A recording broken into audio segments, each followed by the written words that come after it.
गणगौर व्रत कथा और विधि। यह चैत्र मास की शुक्ल पक्ष की तृतीया को मनाया जाता है।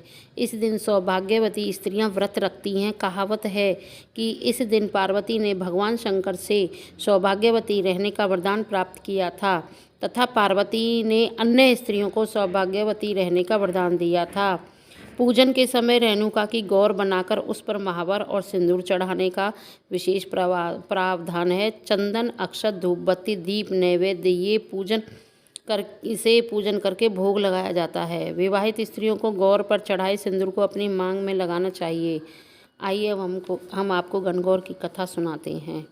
कथा। एक बार भगवान शंकर पार्वती एवं नारद जी के साथ भ्रमण हेतु चल दिए। वे चलते चलते चैत्र शुक्ल तृतीया को एक गांव में पहुँचे। उनका आना सुनकर ग्राम की निर्धन स्त्रियां उनके स्वागत के लिए थालियों में हल्दी अक्षत लेकर पूजन हेतु तुरंत पहुंच गई। पार्वती जी ने उनके पूजा भाव को समझकर सारा सुहाग रस उन पर छिड़क दिया। वे अटल सुहाग प्राप्त कर लौटी। धनी वर्ग की स्त्रियां थोड़ी देर बाद अनेक प्रकार के पकवान सोने चांदी के थालों में सजाकर पहुंची। इन स्त्रियों को देखकर भगवान शंकर ने पार्वती से कहा, तुमने सारा सुहाग रस तो निर्धन वर्ग की स्त्रियों को ही दे दिया, अब इन्हें क्या दोगी? पार्वती जी बोली, प्राणनाथ, उन स्त्रियों को ऊपरी पदार्थों से बना रस दिया गया है, इसलिए उनका रस धोती से रहेगा, परंतु मैं इन धनी वर्ग की स्त्रियों को अपनी उंगली चीरकर रक्त का सुहाग रस दूंगी, जो अब मेरे समान सौभाग्यवती हो जाएंगी।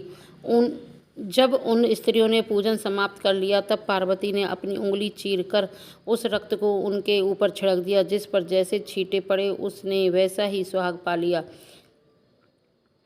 इसके बाद पार्वती जी अपने पति भगवान शंकर से आज्ञा लेकर नदी में स्नान करने चले गई। स्नान करने के पश्चात बालू की शिव जी की मूर्ति बनाकर पूजन किया, भोग लगाया तथा प्रदक्षिणा करके 2 कणों का प्रसाद खाकर मस्तक पर टीका लगाया।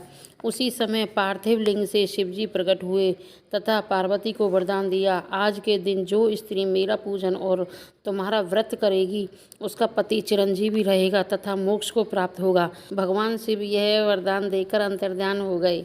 इतना सब करते करते पार्वती जी को काफ़ी समय लग गया।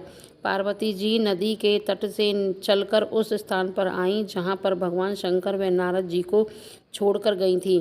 शिवजी ने विलंब से आने का कारण पूछा तो इस पर पार्वती जी बोली, मेरे भाई भावज नदी किनारे मिल गए थे। उन्होंने मुझसे दूध भात खाने का तथा ठहरने का आग्रह किया, इसी कारण से आने में देर हो गई। ऐसा जानकर अंतर्ध्यानी भगवान शंकर भी दूध भात खाने के लालच में नदी तट की ओर चल दिए। पार्वती जी ने मौन भाव से भगवान शिव जी का ही ध्यान करके प्रार्थना की, भगवान आप अपनी इस अन्य दासी की लाज रखिए। प्रार्थना करते हुए पार्वती जी उनके पीछे पीछे चलने लगी।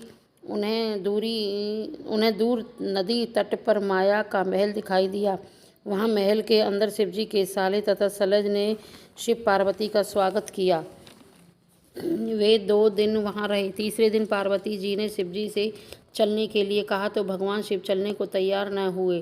तब पार्वती जी रूठकर अकेली ही चल दी। ऐसी परिस्थिति में भगवान शिव को भी पार्वती के साथ चलना पड़ा। नारद जी भी साथ चल दिए। चलते चलते भगवान शंकर बोले, मैं तुम्हारे मायके में अपनी माला भूल आया हूँ। माला लाने के लिए पार्वती जी तैयार हुई तो भगवान ने पार्वती जी को न भेजकर नारद जी को भेज दिया। वहाँ पहुँचने पर नारद जी को कोई महल नहीं दिखाई दिया। वहाँ दूर दूर तक जंगल ही जंगल था। सहसा बिजली कौंधी। नारद जी को शिवजी की माला एक पेड़ पर टंगी दिखाई दी। नारद जी ने माला उतारी और शिवजी के पास पहुँचकर यात्रा का कष्ट बताने लगे। शिवजी हंसकर कहने लगे, यह सब पार्वती की ही लीला है। इस पर पार्वती जी बोली, मैं किस योग्य हूँ, यह सब तो आपकी ही कृपा है। ऐसा जानकर महर्षि नारद जी ने माता पार्वती तथा उनके पतिव्रत प्रभाव से उत्पन्न घटना की मुक्त कंठ से प्रशंसा की। जहाँ तक उनके द्वारा पूजन की बात को छिपाने का प्रश्न है, वह भी उचित ही जान पड़ता है, क्योंकि पूजा छिपाकर ही करनी चाहिए।